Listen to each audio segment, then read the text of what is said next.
अस्सलाम वालेकुम सर। वालेकुम सलाम। सर ये कुछ जगहों पे जोड़ों की तब्दीली बहुत ही कम पैसों में कर रहे हैं, ये कैसे पॉसिबल है?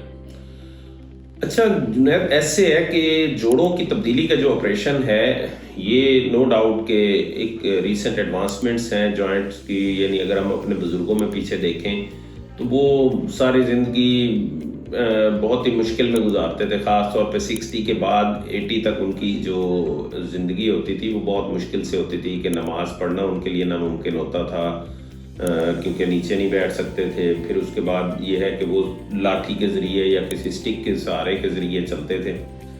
तो पिछले 20 एक साल में ये रेवोल्यूशन हुई है कि जॉइंट्स जो हैं वो अब मसनूई तरीके से तब्दील कर दिए जाते हैं। जो जोड़ का हिस्सा जो कि ख़राब हो गया होता है उसको सर्जरी के ज़रिए हम रिप्लेस कर देते हैं विद आर्टिफिशियल जॉइंट। अब पाकिस्तान में भी ये टेक्निक करना शुरू की गई और लोग करते गए। शुरू में जब मुझे याद है कि जब हम ट्रेनिंग कर रहे थे तो सिर्फ एक आध कोई प्रोफेसर्स होते थे जिस लेवल पे जाके वो रिप्लेसमेंट्स कर रहे होते थे, या कोई फॉरेन ट्रेंड होते थे तो वो कर रहे होते थे। फिर आहिस्ता आहिस्ता चीज़ें बेहतर होती गई, लोग ट्रेनिंग में आते गए, एक ऑर्थोपेडिक सर्जन्स भी ज़्यादा हो गए और ट्रेनिंग्स भी ज़्यादा हो गई। तो नो डाउट कि लोगों ने ट्रेनिंग बहुत अच्छी हासिल की। ट्रेंड ऑर्थोपेडिक सर्जन्स जो कि जॉइंट रिप्लेस करते हैं अब इस वक्त माशाल्लाह काफ़ी तादाद में मौजूद हैं। लेकिन प्रॉब्लम फिर वहीं पे आती है कि वो जब पेरीफ्री पे या किसी डिविजनल हेडक्वार्टर या इस लेवल के हॉस्पिटल्स में गए तो उन्होंने वहाँ पे जाके रिप्लेसमेंट शुरू कर दी।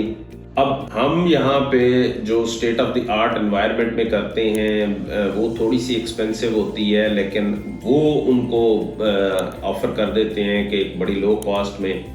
अब लो कॉस्ट में चीज़ें किस तरह लो कॉस्ट हो सकती हैं, उसमें एक सबसे पहले नंबर पे तो आता है कि इम्प्लांट कौन सा यूज़ किया जा रहा है। कि क्योंकि मुख्तलिफ किस्म के इम्प्लांट प्रोस्थेसिस यूज़ होते हैं, जिसमें चाइनीज़ भी हैं, जिसमें यूरोपियंस भी हैं, जिसमें अमेरिकन्स भी हैं।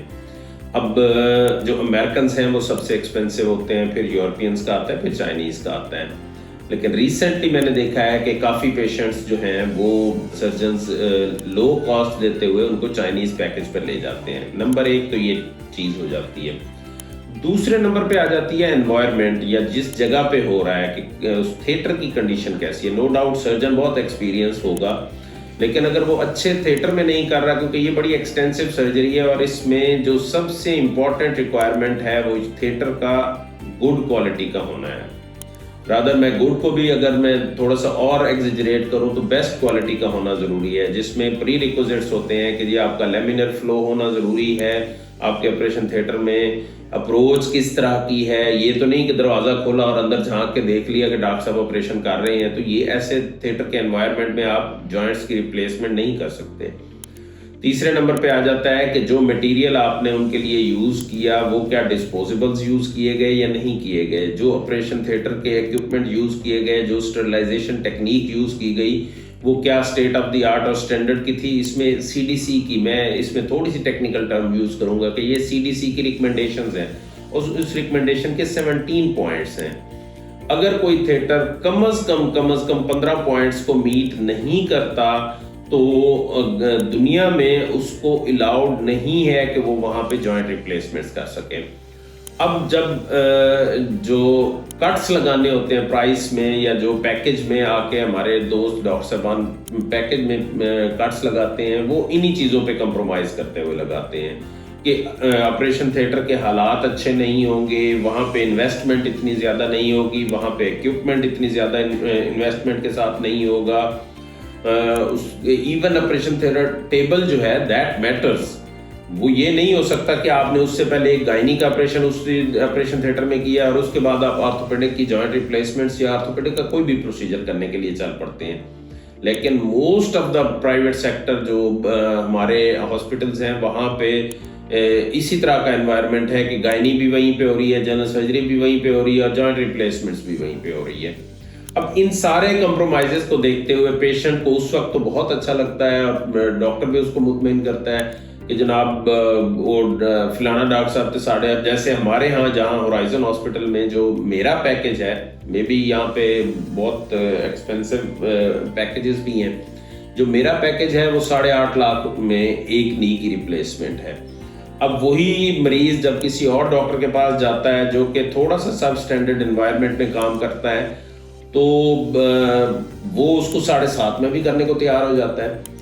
اب ہمارے ہاں الحمدللہ اللہ تعالیٰ کا بہت شکر ہے کہ ہمارا 100% جو کیسز سکسیس ریٹ ہے کہ کوئی انفیکشن نہیں ہے. اس آپریشن کا سب سے بڑا ڈیزاسٹر تو انفیکشن ہے, بعد میں ایکسپرٹیز آتی ہیں. تو یہ میں نے ٹاپک بھی آج اسی لیے سلیکٹ کیا ہے کہ ریسنٹلی اسی ہفتے میں نے 2 کیسز آپریٹ کیے ہیں کہ جو کہیں اور آپریٹ ہوئے تھے. ایک ہپ ریپلیسمنٹ کا تھا جس میں انفیکشن ہو گئی اور شی انڈروینٹ 3 times سرجری. اب وہ تیسری سرجری کے لیے میرے پاس آئی ہیں کہ جس میں انفیکشن ہی نہیں کلیئر ہو رہا, and she is really in very bad condition کہ جس کی وجہ سے یعنی وہ فیملی بھی ایک اسٹک اپ ہو گئی ہوئی ہے, وہ خود بھی ایک اسٹک اپ ہو گئی ہیں. اسی طرح ایک نی ریپلیسمنٹ کا کیس تھا جس میں انفیکشن ہو گئی, ڈسچارجنگ سائنس, حالانکہ بہت ایک ریناؤنڈ سرجن نے کیا ہوا ہے لیکن پھر بات وہیں پہ آ جاتی ہے وہ جس جگہ پہ کیا ہے وہ جگہ اس ریپلیسمنٹ یا اس سرجری کے لیے کنڈوسیو نہیں تھی. میں نہیں سمجھتا کہ وہاں پہ اس طرح کی سرجریز ہونی چاہیے اور انہوں نے بائیلیٹرل نہیں وہاں پہ کیا ہوا. تو یہ جو جذباتی طریقے سے یا کم پیسوں کے چکر میں جسے ہم اپنی زبان میں کہتے ہیں کہ سستا روئے بار بار اور مہنگا روئے ایک بار والا حساب ہوتا ہے, تو اس نی ریپلیسمنٹ جہاں پہ آپ 1 لاکھ کا ڈفرینس دیکھ رہے ہوتے ہیں تو وہاں پہ یہ کنسیڈر ضرور کیا کریں کہ کوئی بندہ اپنی جیب سے دینے کے لیے تیار نہیں ہے. اگر آپ رعایت کرواتے ہو تو وہ رعایت میں آپ کو تھوڑا سا کمپرومائزڈ ماحول دے گا, وہ کمپرومائزڈ چیزیں لگائے گا. تو یہ سارے فیکٹرز ہیں جن کی وجہ سے ہمیں تھوڑا سا یہ انڈرسٹینڈ کرنے کی ضرورت ہے, اور یہ بنانے کا آج میرا مقصد یہی تھا کہ میری اپنی ایڈورٹائزمنٹ نہیں ہے. اس میں صرف یہ کانشیس کرنا ہے کہ اگر آپ نے جوائنٹ ریپلیس کروانا ہے تو کوشش کریں expert hands with best environment, اور اس کے بعد پھر آپ ریزلٹس کے بارے میں بات کر سکتے ہیں. ادروائز یعنی چیزیں اس طرح ہی چل رہی ہوں اور جہاں پہ دوسری سرجریز ہو رہی ہیں. دیکھیں جنرل سرجری میں یہ کانسیپٹ ہو سکتا ہے, یا میں کسی کو بلیم نہیں کرتا کہ جی اگر خدا نخواستہ ان کے کیسز میں انفیکشن ہوتے ہیں سٹیچز آؤٹ کر دیں گے, بہتر ہو جائے گا, پٹیاں کرتے رہیں گے, بہتر ہو جائے گا. Orthopaedic is a totally different. اس میں یہ ہے کہ اگر آپ کا خدا نخواستہ انفیکشن ہو گیا ہوا ہے تو پھر ایک ڈیزاسٹر ہے, پیشنٹ ہیز ٹو فیس اور surgeon has to face as well. So اس میں تو بڑی سمپل سی بات ہے کہ جی first surgery in orthopaedic should be the last surgery, should be the best surgery.